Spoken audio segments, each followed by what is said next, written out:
TVS supply chain solutions current price வந்து ₹201. Return on equity கொஞ்சம் மைனஸில் இருக்குது. ஆனால் வந்து மார்க்கெட் கேபிட்டல் வந்து 8,000 கோடி இருக்குது.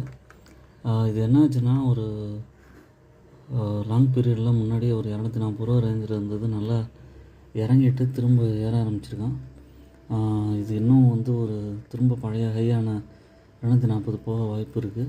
ப்ரொமோட்டர் ஹோல்டிங் வந்து நல்லாவே இன்க்ரீஸ் ஆகிருக்கு. ஃபாரின் இன்வெஸ்டர்ஸும் நிறையா வாங்கியிருக்காங்க. டெப்ட்டை வந்து ரெடியூஸ் பண்ணியிருக்காங்க. சேல்ஸ் க்ரோத் வந்து கொஞ்சம் கம்மியாக இருக்குது. பட் வந்து இருந்தாலும் கன்சிடர் பண்ண முடியும். நல்ல ஷேர் தான். குவார்ட்டர்லி ரிசல்ட்ஸ் வந்து பார்த்திங்கன்னா, சேல்ஸ் வந்து கன்சிஸ்டண்ட்டாக ஒரு 2,500 கோடி பக்கம் மெயின்டைன் பண்ணிகிட்டு இருக்காங்க. ஆப்ரேட்டிங் ப்ராஃபிட் வந்து 150 கோடியிலேருந்து 180 கோடி வரைக்கும் போயிருக்கு. நெட் ப்ராஃபிட் வந்து நெகட்டிவ்லேருந்து பாசிட்டிவாக இருக்குது. அது ஒரு ப்ளஸ் பாயிண்ட்டு. இதுலேருந்து வாங்க ஆரம்பிச்சிங்கன்னா கூட நல்லா ரிட்டர்ன் கொடுக்கும். என்னோடய சேனலை சப்ஸ்கிரைப் பண்ணுங்கள், லைக் பண்ணுங்கள், ஃப்ரெண்ட்ஸ்க்கு